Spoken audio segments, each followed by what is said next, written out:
चंदनपुर गांव में एक लालची और बेईमान फकीर रहा करता था। वो अपने कपटी दिमाग से लोगों को ठगा करता था। सभी गांव वाले उसे बहुत ही ज्ञानी मानते थे। वो गांव वालों को बेवकूफ बनाकर जो भी उसे धन मिलता उसे अपने पास एक पोटली में रखता था। लालची फकीर की मजार गांव के एक जंगल में पेड़ के नीचे थी, जहां वो बैठा करता था। एक दिन फकीर अपनी मजार के बाहर बैठा था और गांव के कुछ लोग उसके पास बैठे थे। बाबा फकीर, अपनी आंखें खोलिए बाबा। मैं गांव का एक गरीब किसान हूँ। सुना है आप में अद्भुत शक्तियाँ हैं। बाबा बताइए ना, इस बार मेरी फसल अच्छी होगी या नहीं, बताइए ना। अच्छा तो ये बात है, अभी रुक, अभी बताता हूँ। अपना हाथ आगे कर बच्चा। जी जी, ये लीजिए बाबा जी। अपनी आंखें बंद कर बच्चा। मुझे अपनी अद्भुत शक्तियों से तेरे भविष्य के बारे में ज्ञात करना होगा। जैसे ही किसान अपनी आंखें बंद करता है, फकीर चुपके से अपने पीछे से एक लाल नींबू उठाता है और दूसरे रखे नींबू से उसे बदल देता है। जैसे ही किसान अपनी आंखें खोलता है, वो हैरान रह जाता है। अरे अरे फकीर बाबा, ये क्या? ये नींबू तो बिल्कुल लाल हो गया है। इसका क्या मतलब है? मेरी तो कुछ समझ नहीं आ रहा है, मुझे बताइए। बच्चा, तुम्हारा आने वाला भविष्य हानि की ओर जाने वाला है। तुम्हारी इस वर्ष की बोई फसल खराब हो जाएगी बच्चा। नहीं नहीं बाबा, ये आप क्या बोल रहे हैं? आपके पास तो अद्भुत शक्तियां हैं, मेरी सहायता कीजिए। कोई तो उपाय होगा आपके पास, मेरी फसल को खराब होने से बचा लीजिए। उपाय तो है बेटा। हमें अपनी अद्भुत शक्तियों से तुम्हारे भविष्य के लिए ऊपर वाले से दुआ करनी होगी, तभी तुम्हारी फसल बच सकती है। फकीर बाबा दया कीजिए, आप महान हैं। अच्छा बाबा, ये लीजिए कुछ पैसे, आप अपने पास रखिए। लीजिए लीजिए, लेकिन मेरे लिए दुआ जरूर करिएगा। मैं फिर से आऊंगा बाबा। हैं? अच्छा, मैं चलता हूँ। वाह मूर्ख आदमी। लेकिन मुझे क्या, मुझे तो ये धन ही देकर गया। आज तो गर्मा गर्म मुर्गी पका कर खाऊंगा। थोड़ी देर बाद फकीर जंगल में बड़े चाव से बनाई अपनी मुर्गी खाता है। अरे वाह वाह वाह, मजा ही आ गया। वाह क्या स्वाद था, आत्मा को शांति मिल गई। कितने दिन से वही मामूली सा भोजन करके सड़ ही गया था मैं, लेकिन आज मजा ही आ गया। अच्छा, अब सो जाता हूँ।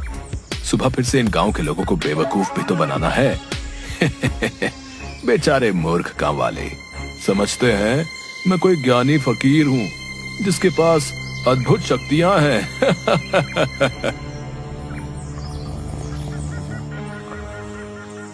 अगली सुबह गांव का एक युवक फकीर के पास आता है। फकीर मजार के पास बैठा होता है। फकीर बाबा की जय हो। बाबा की जय हो बाबा। बाबा, मैं आपके दर्शन के लिए पास वाले गांव से आया हूँ बाबा। मैं एक बनिया हूँ और आपके लिए कुछ अनाज की बोरियां लाया हूँ। सुना है आपके पास अद्भुत शक्तियां हैं। बाबा, मुझे आशीर्वाद दीजिए, मेरे घर धन की कभी कोई कमी नहीं आए। ऐसा ही होगा बच्चा, मेरा आशीर्वाद सदैव तुम्हारे साथ है। तुम्हारे पास धन की कभी कमी नहीं होगी। बहुत बहुत धन्यवाद बाबा। अच्छा, मैं आपके लिए अनाज की बोरियां लाया हूँ, उन्हें स्वीकार कीजिए बाबा। ये बात सुनकर फकीर बाबा खुश हो जाते हैं। अरे वाह वाह, अनाज की बोरियां। चलो आज तो इन्हें बेचकर खूब सारा धन आ जाएगा। वाह वाह, क्या बात है। तभी वो युवक बाबा फकीर को अनाज की बोरियां देता है। तभी ये सब गांव का एक जग्गी नाम का युवक, जो एक ठग होता है, छुप कर देख रहा होता है। अरे बाप रे, इस फकीर बाबा को ये आदमी तो इतनी सारी अनाज की बोरियां दे रहा है। आखिर इतनी सारी बोरियों का ये फकीर बाबा करेगा क्या? लगता है यहाँ हाथ साफ करने का पूरा मौका है। आज रात को ही इस बाबा की झोपड़ी से अनाज की बोरियां चुरा कर ले जाऊंगा। रात को चोरी छुपे जग्गी फकीर बाबा की झोपड़ी में जाता है और देखता है कि फकीर दो लोगों के साथ बात कर रहा होता है। क्या रे, तुम दोनों को यहाँ किसी ने आते तो देखा नहीं ना? कितनी बार बोला है तुम्हें, आधी रात को जब सब गांव वाले सो जाया करें तब आया करो। लेकिन तुम मेरा धंधा बंद करवा के ही मानोगे। क्या जानते नहीं हो कि गांव वाले कितना विश्वास करते हैं? समझते हैं अद्भुत शक्तियां हैं मुझ में। बेचारे मूर्ख गांव वाले। ए क्या रे ढोंगी फकीर, एड़ा समझे लाए क्या तू अपन को है? लोगों में से किसी ने हमें आते नहीं देखे लाए, समझा क्या? चल अब अपना टाइम खोटी मत कर। अरे ओ बिल्लू, जल्दी से इस ढोंगी फकीर को बोरी के पैसे दे और चल यहाँ से। ठीक है उस्ताद, अभी देता हूँ। ये ले ढोंगी फकीर, अपन ने तुम्हारी इस अनाज की बोरियों के अच्छे दाम दिए ले। क्या एकदम मस्त, कोई मलाल नहीं रखने का दिल में। क्या है, गिन लेना नोटों को पूरे, समझा तू? जिसके बाद कालिया फकीर को कुछ पैसे देता है और दोनों वहाँ से चले जाते हैं। फकीर एक पोटली में, जिसमें पहले से ही काफी सारा धन होता है, उसमें उन पैसों को रखते हुए, अरे वाह वाह, देखो तो सही कितना सारा धन इकट्ठा हो गया है। अरे वाह वाह वाह, मैं अपनी चतुराई से इस गांव के लोगों को अच्छा बेवकूफ बनाता हूँ। लोग भी कितने मूर्ख हैं, मेरी बातों में आ भी जाते हैं। अच्छा, अब इस धन की पोटली को कहीं छुपा देता हूँ। हाँ। जिसके बाद वो अपनी झोपड़ी में ही उस पोटली को एक चादर के अंदर छुपा देता है और खुद भी उसी चादर पर सो जाता है। अब सो जाता हूँ, बहुत अच्छी नींद आएगी अब। अरे बाप रे, ये बाबा फकीर तो ठुल्लू बाबा निकला रे। गांव के लोग इस फकीर पाखंडी को बहुत शक्तिशाली मानते हैं और ये तो बस उन्हें ठगता है। अरे बारे ढोंगी बाबा फकीर, क्या खेल खेला रे तो गांव वालों के साथ? लेकिन मैं तुझे ऐसे नहीं जाने दूंगा। तू जानता नहीं, जग्गी ठग नाम है मेरा। बोले तो ठगों में सबसे बड़ा ठग, बोले तो जग्गी। गांव में लोगों को ठगना ही मेरा काम है। अब देखना तू बाबा फकीर, कैसे तेरी अक्ल ठिकाने आती है। अगली सुबह जग्गी बुरी हालत में, फटे हुए कपड़ों में वो बाबा फकीर के पास आता है। बाबा फकीर महाराज, मेरी सहायता कीजिए, मैं पीड़ा में हूँ, मेरी सहायता कीजिए। मैंने सुना है आप सबके दुख हर लेते हैं, मुझ गरीब पर भी अपनी दृष्टि डालिए, सहायता कीजिए महाराज। अरे क्या हुआ बच्चा, कौन हो तुम? बताओ हमें, क्या समस्या है तुम्हें? हम अवश्य ही तुम्हारी सहायता करेंगे। बाबा फकीर, मैं एक बहुत ही गरीब व्यक्ति हूँ, मेरा इस संसार में कोई नहीं है, कई दिनों से एक अन्न का दाना तक नहीं खाया है। हाँ, मैंने सुना है आप बहुत बड़े ज्ञानी हैं, आप मुझे अपनी शरण में ले लीजिए बाबा जी, मैं आपकी सेवा करके अपना जीवन बिता लूंगा, बदले में 2 वक्त की रोटी दे देना। अरे मुफ्त में एक सेवक मिल रहा है, बेचारा कितना भोला लगता है, इससे अपनी खूब सेवा करवाऊंगा। हाँ, रख ही लेता हूँ इसे अपने पास, बेचारा मूर्ख इंसान। अरे अरे बच्चा, अगर तुम्हारी इच्छा है कि तुम हमारे पास रहकर हमारी सेवा करो तो इसमें हमें कोई आपत्ति नहीं है। बच्चा, तुम एक अच्छे इंसान लगते हो और ऊपर वाले का संदेश है कि मैं तुम्हारी सहायता अवश्य करूं। आज से तुम मेरे ही साथ मेरी झोपड़ी में रहोगे। ये बात सुनकर जग्गी खुश हो जाता है। बहुत बहुत धन्यवाद बाबा फकीर, आप महान हैं, आपने मुझ गरीब पर इतनी कृपा की, आप महान हैं बाबा फकीर। जिसके बाद जग्गी फकीर के साथ रहने लगता है। जग्गी फकीर की झोपड़ी की साफ सफाई करता, उसके लिए रात्रि का खाना बनाता और उसकी खूब सेवा करता, और फकीर भी ऐसा मेहनती सेवक पाकर खूब खुश रहता। अरे इस ढोंगी बाबा फकीर की जिस धन की पोटली के लिए यहाँ आया हूँ, उसे तो ये हमेशा ही अपने साथ लिए घूमता है। ऐसे में आखिर कैसे चुराऊं मैं इस धन की पोटली को? लगता है मुझे प्रतीक्षा ही करनी पड़ेगी, आखिर कभी तो हाथ आएगी ही इसकी धन की पोटली है। तभी एक आदमी और उसकी पत्नी अपने छोटे से बेटे को लेकर बाबा फकीर के पास आते हैं। बाबा फकीर, देखिए तो जरा मेरे बेटे को क्या हो गया है, भोजन करते करते अचानक से मूर्छित होकर गिर गया है। देखिए ना बाबा जी, हमने बहुत सुना है आपके बारे में, हम पास वाले गांव से आए हैं, आप सबसे ज्ञानी और विद्वान हैं, कुछ तो कीजिए। अरे अरे, आप लोग चिंता मत कीजिए, हमें देखने दीजिए। तभी फकीर उसे देखता है और अपनी झोपड़ी में जाता है। झोपड़ी में से एक पेड़ का पत्ता लेकर आता है और बच्चे के मुंह में रख देता है। थोड़ी देर बाद वो बच्चा उठ खड़ा होता है, जिसे देखकर उसके माता पिता बहुत खुश होते हैं। अरे आप तो सच में महान हैं बाबा जी, गांव वाले आपके बारे में एकदम सही कहते हैं, मेरे बच्चे को आपने स्वस्थ कर दिया, आप में महान शक्तियां हैं। बाबा फकीर, आप महान आत्मा हैं, अगर आज हमारे बच्चे को कुछ हो जाता तो हम भी जीवित नहीं रह पाते, आपका बहुत बहुत धन्यवाद बाबा जी। तभी उस आदमी की पत्नी अपने सारे गहने उतार कर फकीर को देती है। ये लीजिए, मेरे बच्चे के प्राण बचाने के लिए मैं आपको ये देना चाहती हूँ। इन्हें स्वीकार कर लीजिए बाबा जी, मैं आपकी सदैव आभारी रहूंगी। फकीर वो गहने देखकर बहुत खुश हो जाता है। अरे वाह वाह, इतने सारे सोने चांदी के गहने, वाह वाह वाह, इतना धन तो मुझे कभी नहीं मिला। हाँ, इन्हें पाकर तो मेरा जीवन आराम से गुजरेगा। अच्छा ठीक है, अगर तुम मुझे अपने बेटे के प्राण बचाने के रूप में देना चाहती हो तो ठीक है, मैं ये अवश्य ही स्वीकार करूंगा। जाओ, ऊपर वाला तुम्हारा भला करेगा। जिसके बाद वो दोनों अपने बच्चे को लेकर वहाँ से चले जाते हैं। अरे इस ठुल्लू बाबा के तो मजे ही आ गए। इतने सारे सोने चांदी के जेवर, वाह वाह, अगर ये जेवर मेरे हाथ आ जाए तो मेरे तो मजे आ जाएंगे।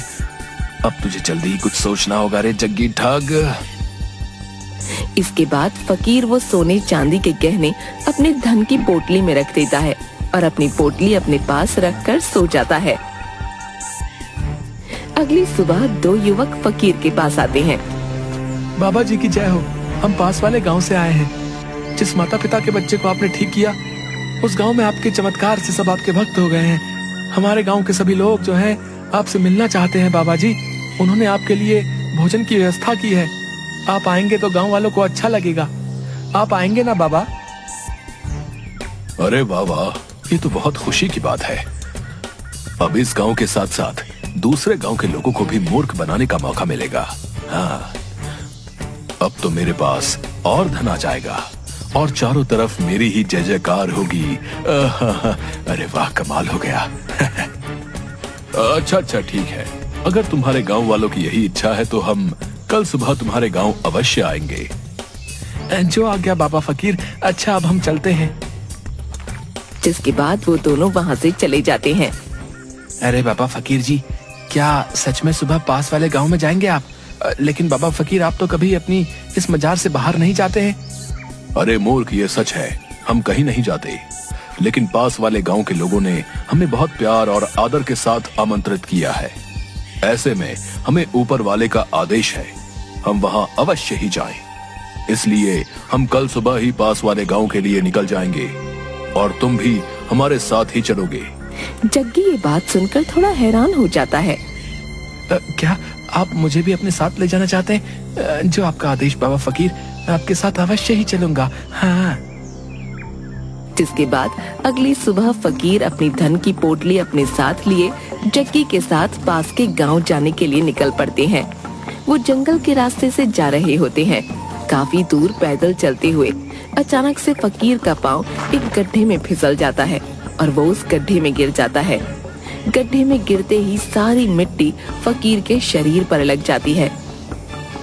अरे बाबा फकीर, गड्ढे में गिरने की वजह से आपके पूरे शरीर पर मिट्टी चिपक गई है। अगर ऐसे में लोग आपको देखेंगे तो पहचान नहीं पाएंगे। यहीं पास में ही एक नदी है, आप वहां चलकर स्नान कर लीजिए। कितनी बदबू भी आ रही है।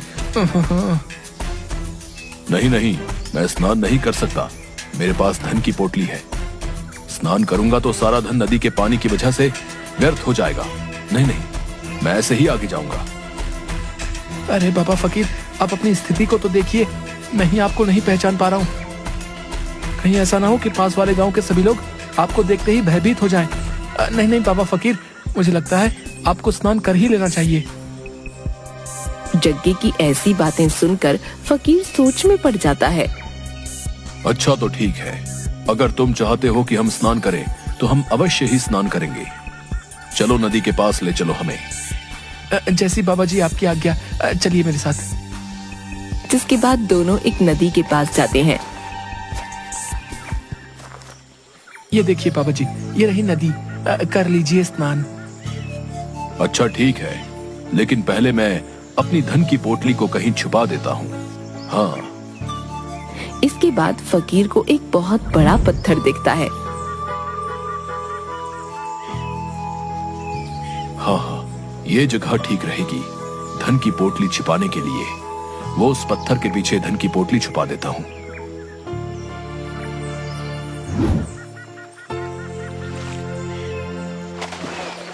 तभी जग्गी चुपके से पत्थर के उस तरफ जाता है और वो धन की पोटली उठाते हुए। आखिरकार वो दिन आ ही गया। मैं तो थक ही गया था इस ढोंगी फकीर की सेवा कर करके। वाह वाह, कितना सारा धन हाथ आ ही गया। हाय, कितना सारा धन है। अब पता चलेगा इस ढोंगी को। बहुत सेवा कराई है ना मुझसे, अब आएगा मजा है। बोले तो रोनी टोनी ठगों में सबसे बड़ा ठग बोले तो जग्गी ही है। इससे पहले वो ढोंगी आ जाए, मुझे यहाँ से निकलना होगा। और जग्गी धन की पोटली लेकर वहाँ से भाग जाता है। तभी फकीर नदी से बाहर निकल कर आता है। अरे वाह वाह, स्नान करके तो बहुत संतुष्टि मिली। नदी का पानी तो बहुत ही शीतल था। आनंद ही आ गया। वाह, मजा ही आ गया। फकीर आसपास देखता है लेकिन जग्गी उसे कहीं नहीं दिखता और फकीर घबरा जाता है। वो ये देखकर हैरान हो जाता है कि उसकी धन की पोटली भी वहाँ नहीं है और वो समझ जाता है कि जग्गी उसकी धन की पोटली लेकर भाग गया। हाय हाय, ये क्या हो गया। वर्षों से जो धन लोगों को मूर्ख बनाकर अर्जित किया था, वो कोई और मुझसे मूर्ख बनाकर ले गया। हाय हाय, ये क्या हो गया। लगता है ईश्वर ने मेरे ही किए की सजा मुझे दे दी है। हाय हाय, ये क्या हो गया। किसी ने सच ही कहा है, ठगी से अर्जित किया हुआ धन कभी काम नहीं आता, वो हमेशा मुसीबत का कारण बनता है।